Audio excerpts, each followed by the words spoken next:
The Lord be with you. A reading from the Holy Gospel according to Mark. Jesus departed from there and came to his native place, accompanied by his disciples. When the Sabbath came, he began to teach in the synagogue, and many who heard him were astonished. They said, "Where did this man get all this? What kind of wisdom has been given him? What mighty deeds are wrought by his hands?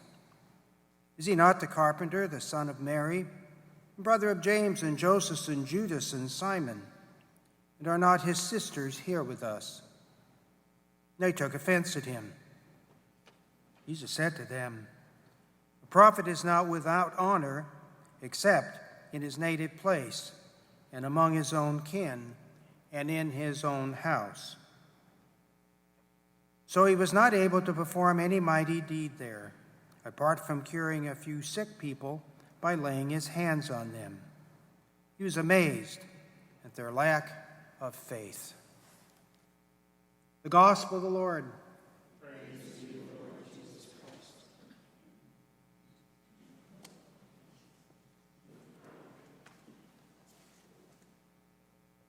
Paradoxo. Paradoxo, it's a Greek word. Para means contrary to or against. Doxo is an idea or an opinion. Paradoxo. In English, we have the word paradox, which comes from the Greek word. Paradox. What is a paradox? Scriptures are full of paradox. A paradox can be expressed in a sentence which have two elements which to our common sense seem that they cannot be true at the same time. Can't be true, but they are. They are true at the same time. Common sense can struggle with that. Doesn't make any sense, but they're still true. It's a paradox. The Gospels, we hear that if you want to be rich, then you need to become poor. That can be confusing when you first hear it. Or if you want to preserve your life, you must lose it. If you want to become wise, then become a fool. In order to live, we have to die, dying to self. And if you want to become strong, then be weak. Paradoxes drive some people in the world nuts because it doesn't make any sense. It seems senseless, but actually the paradoxes contain a deep spiritual truth. St. Paul, in the second reading in his second letter to the Corinthians, says that when I am weak, then I am strong. He's talking about emptying himself of all of his ego and all the things he grasps at, all of the pain and suffering that he has, to just let go of it. And when he's at that lowest point, at his weakest, he's actually at his strongest point. There can be situations which are paradoxical. In the first reading from Ezekiel, people are rebelling against God. They're described as hard of face and obstinate of heart. That doesn't seem like they should get much help from God, but they do. God sends them a prophet among you in spite of your hardness of face and obstinance of heart. Jesus is the God-man. That's a paradox. In the eyes of the world, that doesn't make any sense. How can God become one of his creatures? It's never happened before. Can't be true.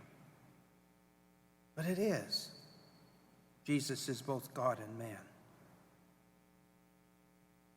In the gospel, we have the situation in which Jesus is returning to Nazareth, his native place, along with his disciples. It's a place where Jesus grew up.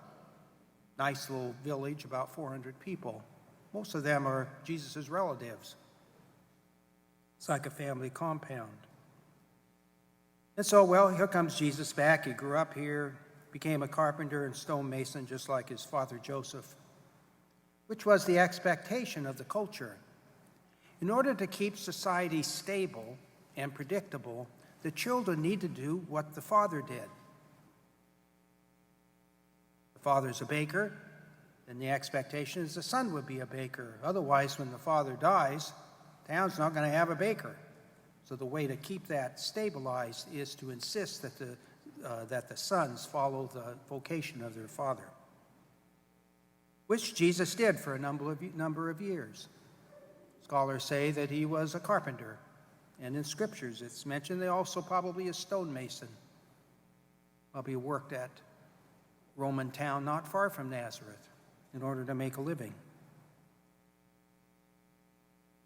And they see him as carpenter, son of Mary, got his family here. Nothing special about this man. He's just like us. But he's preaching in the synagogue. How dare he preach in the synagogue? He's not a rabbi. He's not a prophet. How dare he get out of his role? The paradox, they don't understand it. It can't be true, but it is. Jesus is a prophet. Not only a prophet, he's the Messiah. They haven't got that figured out yet. And so it's a paradox for them that they can't understand. And so they take offense at him. The Gospel of Luke, a lot worse things will happen in this scene. Luke will record that, in fact, after they took offense at him, they were going to go throw him off the cliff. Which, if you've been to Nazareth, you know that there's a steep cliff outside the town that goes straight down to the valley. It's very far down there, very steep. Be a direct just drop. You wouldn't survive it. But that's what they wanted to do. They want to throw Jesus off that cliff because they were so angry with him. How dare you not be what we expect? But in the Gospel of Luke, Jesus passes through the crowd. So we can encounter situations that are paradoxical. Things that can't be true. Say this, say that. They can't both be the same. They can't both be true, but they are. But we can struggle with that. People. We can have firm opinions about people. This is how I think about them. This is how I regard them. I love them. I hate them. I support them. I despise them. They're my friend. They're my enemy. They're a help. They're a danger. You can have all of those kinds of paradoxical attitudes and feelings about other people. But we're called to appreciate the mind of God, that in our minds we can get settled into our opinion. This is what I think. But those are just thoughts going between my ears. Doesn't make it true. My opinions don't determine reality. The Gospel of Matthew at Caesarea Philippi, Jesus will tell his disciples, now we're going to Jerusalem where I will be killed. And then I will rise. Paradox. Peter says, no, you're not. That would be stupid. Why would you go there? What does Jesus say to him? He says, get behind me, Satana. Satana. It's something that stands in front of me. Keeps me from doing what I mean to do. Satana. Get behind me. Because you are thinking not as God thinks, but as people think. Peter was not willing to accept the paradox, but it was true. Jesus was going to go to Jerusalem and die, and then he would live. And so we're called to remember that, as certainly on this Independence Day. All the people in our nation who have a God-given right to life, liberty, and the pursuit of happiness, no matter who they are, what they've done, where they've come from, what they look like and how they speak. They have every right to equality before the law and to be treated as human beings because they are all children of God. We are children of God, but so are they. So whenever a thought comes to you, or maybe you hear someone express an opinion about someone else and it sort of makes you angry, friends, we're called by the gospel to stop and reflect on that. Where is the anger coming from? Why am I having reaction to this person? Because that person is a child of God and deserves my love and respect no matter who they are. No exception.